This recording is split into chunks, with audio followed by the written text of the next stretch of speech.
What is going on, fam? Welcome to the Get the Bag podcast, episode 41. And Yep, we getting yep. up here. I'm out here. I'm your host, Gladia Castro, live from Miami. There you Doing go. it live, got tropical vibes in the background. Got my co-host, Tim Park. What's What's going going on, on, fam? fam? What's up? What's up? So today's episode, we're going to kind of dive deep. I think last week we kind of talked about like creative finance, but I think a important part of real estate is finding your niche or niche, however people want to pronounce it. I think it's a key important thing for people starting out who really try to do so much stuff all at once instead of focusing on, like one thing at a time and specializing in whatever that respect is, whatever that category is. We know many people. I think Tim, you work on specific areas. Hmm. I have whether it's code violations, kind of thing. So we're going to kind of uncover that, give you guys some tips if you're starting out in real estate and don't know where to begin. Because there's wholesaling in general, but Hmm. there's also like what areas do you want to focus on when it comes to that. So we're going to talk about that a little bit. But before we talk about like what does niche mean in general, and like the actual um, definition of that is it's a specialized segment of the market for a particular kind of product or service. So Hmm. when you think about a niche, it's like what area do you want to focus on? Like I said, when people are starting out, they're just like, I don't know, I just want to pull whatever list.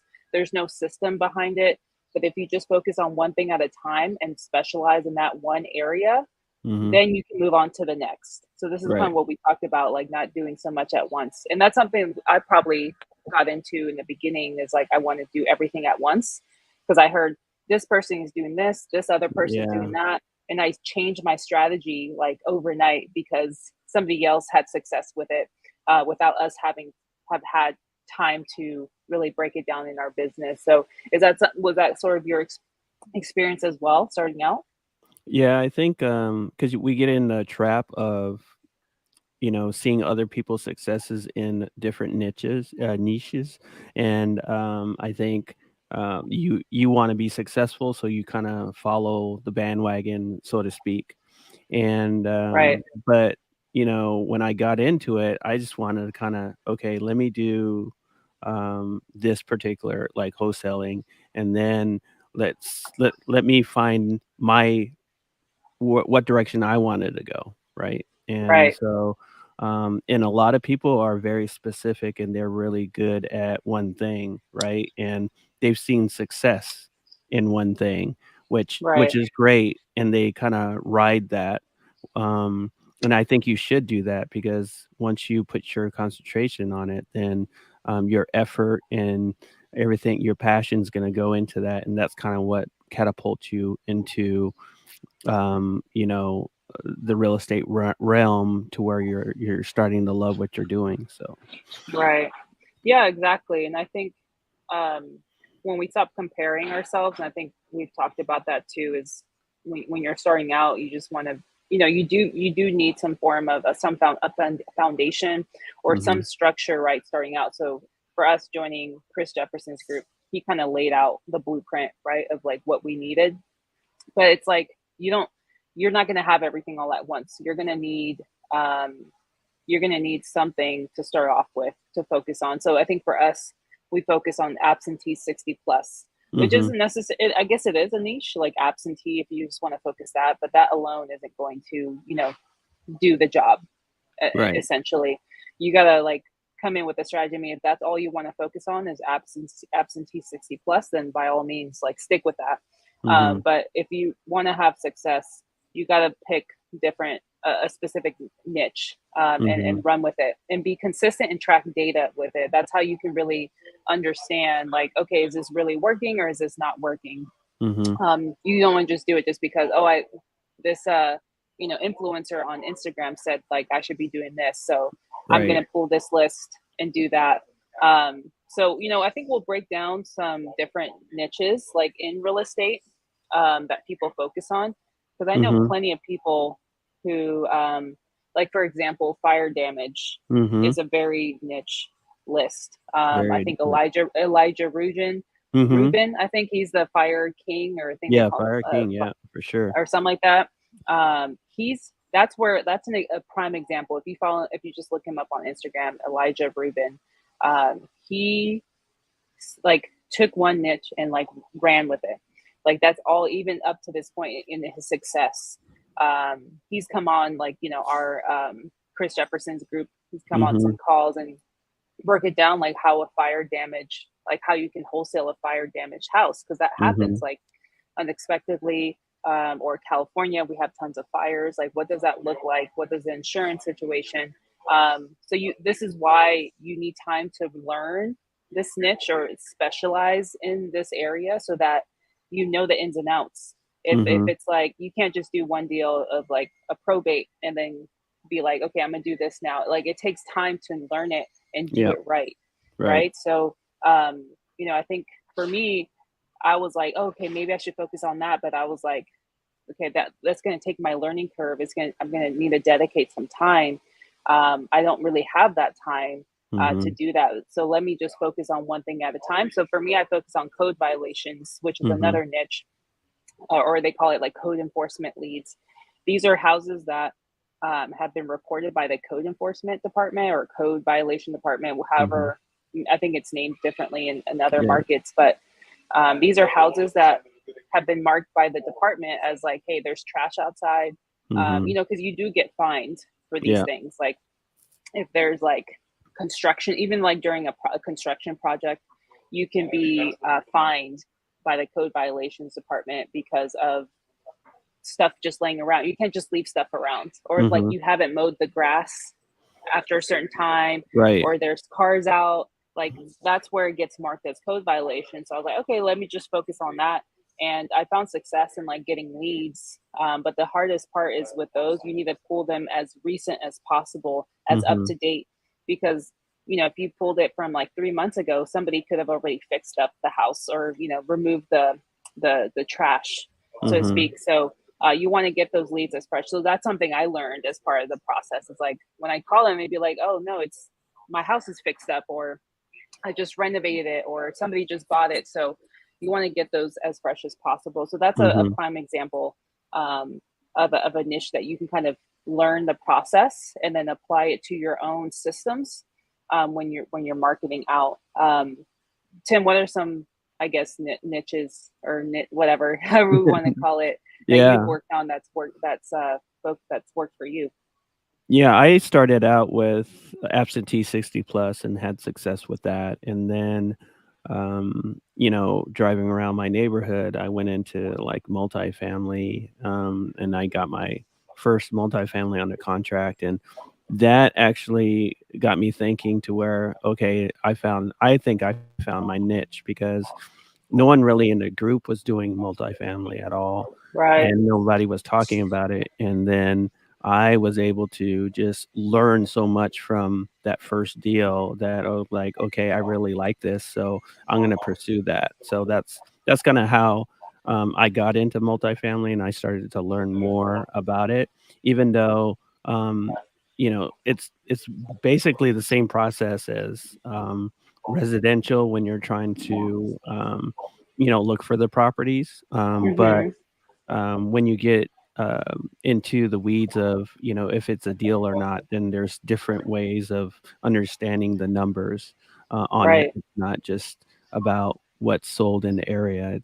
It's all about how much money they're making, and you get into more of the numbers to see if it's a deal or not. So that really kind of sparked my interest, and that's why I went that direction. And then, to this day, I still focus on absentee 60 plus. Even though I may have some probate deals, or I may have some, uh, you know, pre foreclosure deals and stuff. So there's a lot of deals that will come your way as you're still Mm-hmm. in your niche. So Right. don't, don't Oh, into something else. So that's what oh, I would there say. you Okay, go. You're back on. did okay, hold on. Let me check the internet here. Hold on. Speaking facts, you got too Yeah, hot. I got too hot on there, Drop the so mic. let me see here. Yeah. Well, while you're fixing that, I mean, I think you make a great point. Like, once you like learned, like you had that aha moment, you kind of, took it upon yourself of like, okay, this is what I want to focus on. This is something that nobody is really doing, because it's easy to follow the fad, right? Like Right, everybody, just because somebody else says like, hey, especially what, right? Like once you close a deal, people are like, oh, what list did you pull? Like what, what market are you in? And so people want to follow the fad. So when you find a trend and like kind of done some research, you can kind of like, you can really see success there, because you're you're kind of racing the competition in a way. right. It makes it a little bit simpler. Right. And I think, like we said, there's a lot of different areas to get into because I got onto multifamily. There's, you know, a subcategory of multifamily as well, right? So it's just getting into some, learn the process first, and then find something that you think you're good at. Like I know Tori within the group, she really Right. navigated to land, and we call her the land queen because Right. she was closing deals left and right with land, right? And she Yeah. understood how to do that in the process, and she ran with it. And everybody kind of navigated to her about questions about land, right? So Right. it it's you just don't know where your journey is going to go when you start. It's just you get an idea and a feel of what is you're gonna like, or you get a feel of what direction your real estate kind of career is gonna take you, just Right. because you just don't know until you get into it. You're just like excited that you're in it, you're gonna make some money, you're gonna learn this process.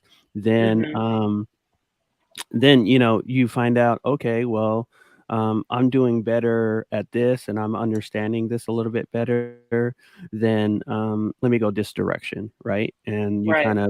you kind of follow that, and you see success in that, and just ride that wave and learn, and share your knowledge with other people, and JV with people, and you go from there.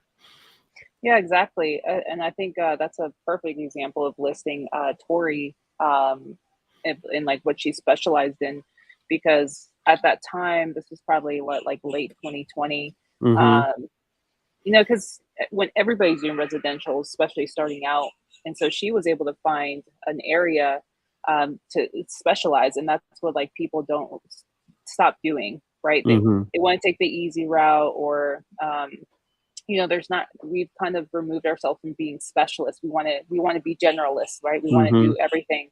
And what really, although it's not necessarily easy, is like we need more specialists. Like Right. people need to focus on what works for them, not just what works for other people. Like sure, you can try it out. Like, hey, if Tim's doing something and it makes sense for me and my business, like sure, I'm gonna check it out. But if it's also the motive. Like Mhm. I shouldn't just be doing it because somebody else. Like you do need like a framework or like a Mhm. structure, like I said earlier.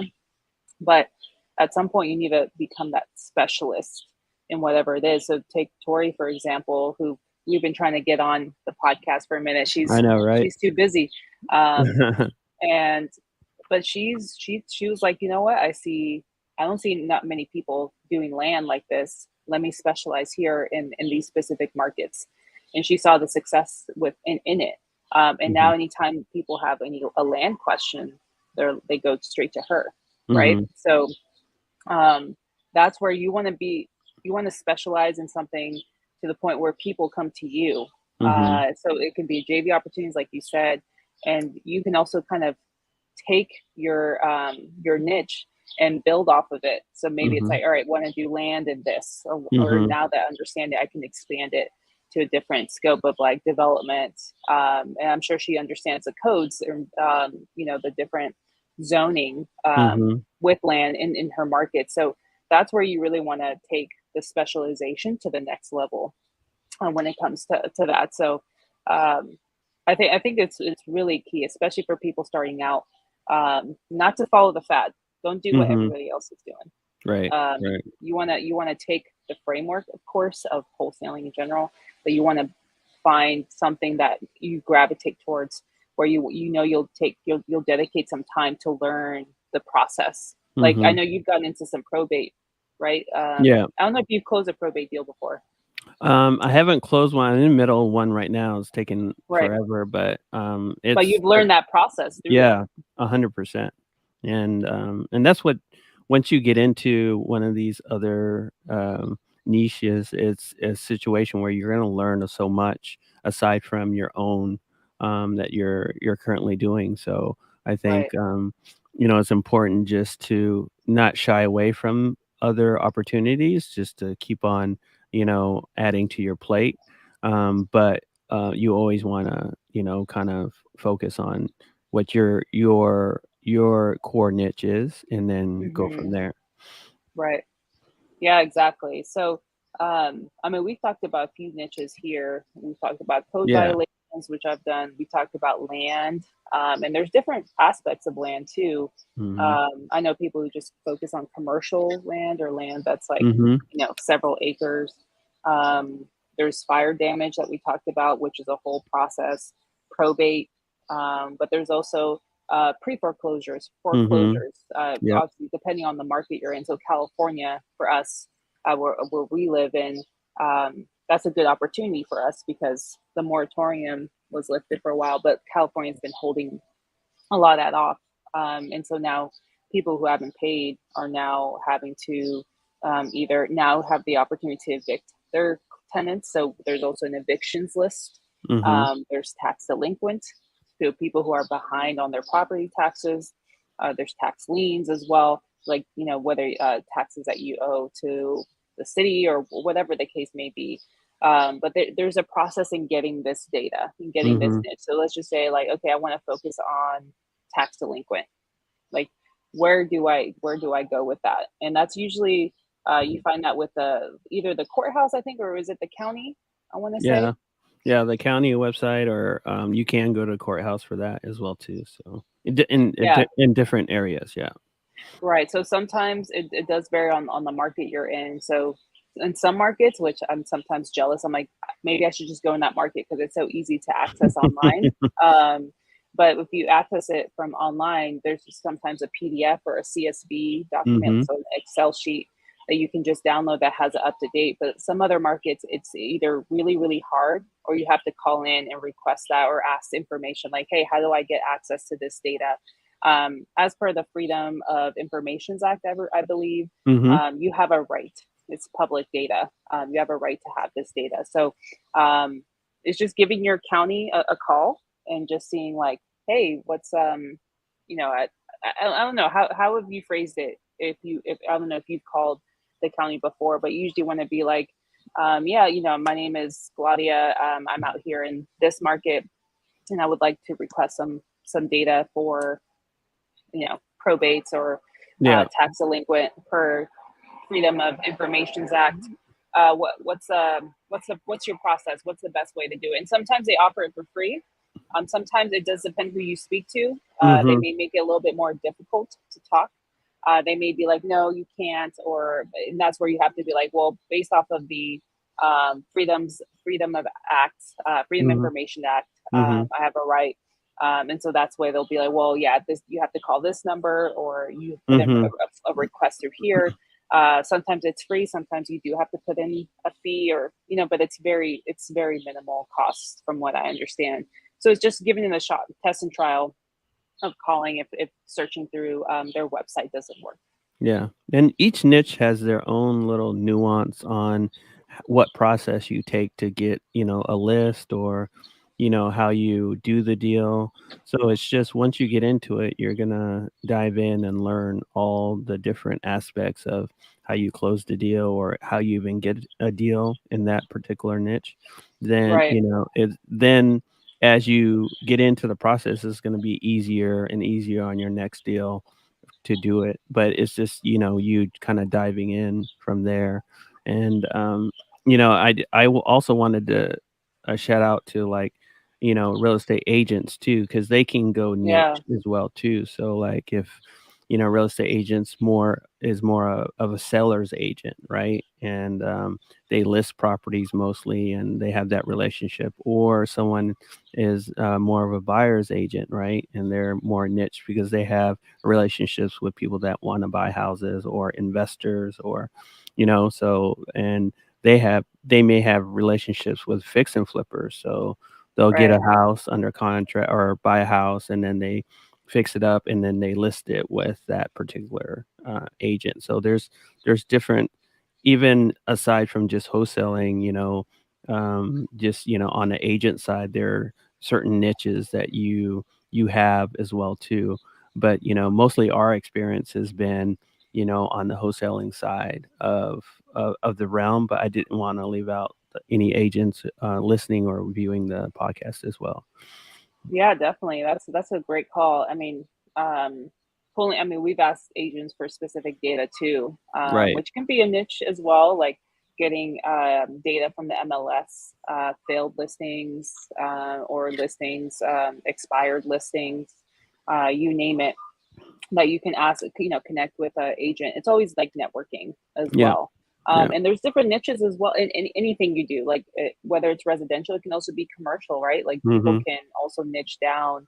Like, we went on the site last week, Mhm. visited a builder who's building multifamilies in LA.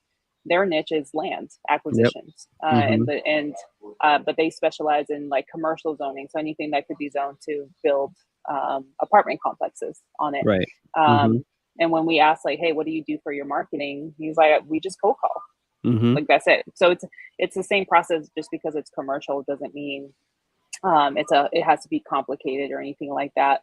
Right. People do direct mail as well, and also like the way you market as well can be like a specific niche, right? Like, Mhm. hey, I want to for multifamilies, I want to do direct mail to Mhm. units up to 50 units, or between 20 and 50 units. Like that's niche down.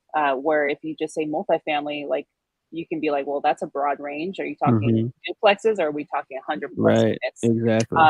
So when you expand that category, it does make it a little bit difficult on like where you land. So if you're able to niche down on like what's happening, uh, what what you want to specialize in, and like it works for you, like that's like Mhm. focus on that. Don't change off of that path. Like, and Right. I think that's also the issue, is like people want to, like, they test it out, but maybe they test it out for not very long, maybe a month, and people grow impatient. Like, Mhm. you have to Mhm. be patient and trust your process. I would say maybe after 3 months, perhaps. I don't know. Some people are different, but like test it out for 3 months, like consistently for three Mhm. months, and see what results, and make sure you're tracking your data. And then you can kind of see like what's working, what's not working, and just kind of go from there. So I think those are some things that have helped me out. And the hardest thing for me has always been like having it be consistent. But Yeah. when you see it working, you see the track record of it working, you're like, okay, then I know I'm in the right place for me. That Mhm. works for me. You may try it out, Tim, and it may just not work for you in the specific Exactly. market that you're in. And that's what I like, is that, like, what works for you may not work for me. And, Right, I might go into a totally different niche that it takes off, right? So you just don't know really what trajectory you're gonna go until you launch, right? right, So it's, you have an idea where it's gonna be up, right? You're gonna go up, but you just don't right, know if you're gonna go to the little left or go to the little right, or, it just all depends on, um, you know, what you kinda get into when you actually get into real estate and real right, estate investing, or, being an agent, or, whatever you're gonna do, just, pick something that, is maybe easier for you, and then you're seeing results, and then right. excuse me, you can go from there. Yeah, exactly. Keeping it simple. Like, Yeah. start simple. Like, don't overcomplicate it by buying several lists. You want to focus on one list at a time.